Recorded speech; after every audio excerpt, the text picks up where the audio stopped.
धन्यवाद कहना चाहता हूँ। मैं दिल से धन्यवाद कहना चाहता हूँ हर एक उस साथी के लिए जिसने आज का समय निकालकर अपने निजी कामों को बंद करके ज़रूरी समझा ये बैठक को सफल बनाना। देखिए, संख्या हमारे लिए मायने नहीं रखती, क्योंकि हमने एक आदमी में भी वही जोश भरने का काम किया था, वही ताकत डालने का काम किया था। और हमारे बीच अगर लाख भी रहेंगे तो हम उसी ऊर्जा के साथ काम करने का दम रखते हैं और इसके लिए हम संकल्पित हैं, क्योंकि हमें नहीं पता कि कौन वो एक आदमी हो जाए जो लाखों को कल संभाल सके। तो मेहनत हमारी हमेशा बराबर रहेगी। मैं कुछ ऐसी बात आपको बताना चाहूँगा जो आपको पता होनी बहुत ज़रूरी है। इतिहास के बारे में और यादव समाज के बलिदान के बारे में, शौर्य के बारे में आपको सारी चीज़ें इंटरनेट पर मिल जाएंगी।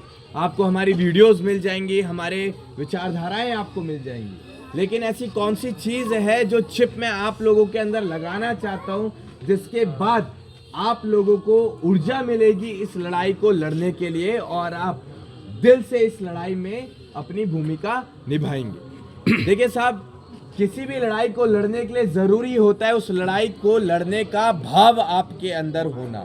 जब तक आपके अंदर भाव नहीं है, आप कभी भी एक अच्छे योद्धा नहीं बन सकते।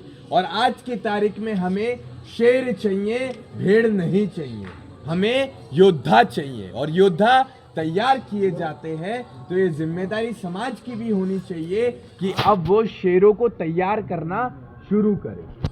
देखिए, वो कौन से भाव है जो मैं आपके अंदर डालना चाहता हूं, ध्यान से सुनना। ये लड़ाई है उन माताओं की।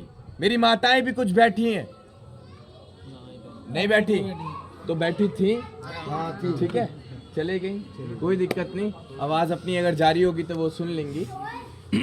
ये लड़ाई है उन माताओं की जिनके चिराग आज घर नहीं लौटे। कई माओं के इकलौते चिराग थे, आज वो आंगन सूने पड़े हैं। ये लड़ाई है उन बहनों की जिनके सुहाग उजड़ गए। ये लड़ाई है उन बहनों की जिन्होंने बीते कुछ दिन पहले रक्षाबंधन पर जब हम राखियां बंधवा रहे थे, उन बहनों ने कलाइयां ढूंढी होंगी अपने भाई को राखी बांधने के लिए।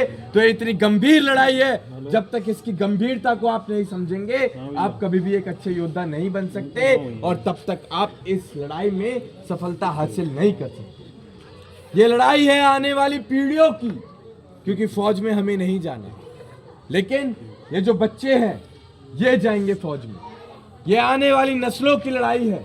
जो बीज आज हम इस धरती में गाड़ रहे हैं वो आज पेड़ नहीं बनेगा, वो आज फल नहीं देगा, लेकिन उस बीज का हमें संरक्षण करना है कि कोई जानवर उसके ऊपर से चल के ना चले जाए।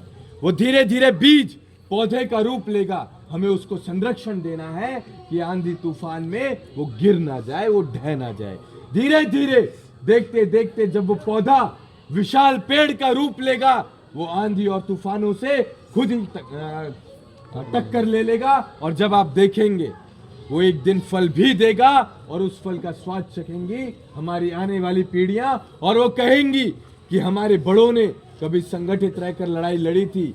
इस सामाजिक लड़ाई को उन्होंने लड़ा जिसकी वजह से हम तुम्हारे साथ हैं, हम तुम्हारे साथ हैं, इस वजह से हम आज उस फल का स्वाद चख पा रहे हैं। तो आप और हम तो सिर्फ संघर्ष कर सकते हैं, लेकिन हमारी आने वाली पीढ़ियां जरूर कहेंगी कि मेरे बड़ों ने लड़ाई लड़ी थी, और वो आपके लिए तालियां बजाएंगे। अब फैसला आप कीजिए, वो तालियां सुनना चाहते हैं या गालियां सुनना चाहते हैं?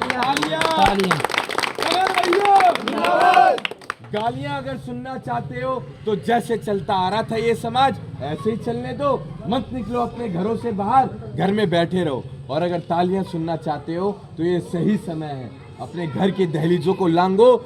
आज हमारा समाज बहुसंख्यक होने के बावजूद भी अपने हक अधिकारों से वंचित है। इसके पीछे सिर्फ इतनी वजह है कि इस समाज ने लड़ना बंद कर दिया। देखिए, एक उदाहरण के तौर पे मैं समझाऊंगा आपको। एक बेरोजगार अगर है और वो घर में जब उसे थाली दी जाती है तो उस थाली के साथ उसे गाली भी दी जाती है। उस गाली से बचने के लिए उस बेरोजगार को संघर्ष करना पड़ता है, लड़ना पड़ता है, चिल्लाना पड़ता है, दहाड़ना पड़ता है, घरों की दहलीजों को लांघना पड़ता है, मेहनत करनी पड़ती है। तब जाकर गाली की जगह उसे ताली मिलती है। तो अब आप बताइए कि इन सरकारों के सामने अगर आपको इज्जत चाहिए, ताली चाहिए, तो आपको क्या करना पड़ेगा? बेरोजगार की तरह घर में बैठना पड़ेगा या संघर्ष करते हुए अपने घरों की दहलीजों को लांघकर एक समाज की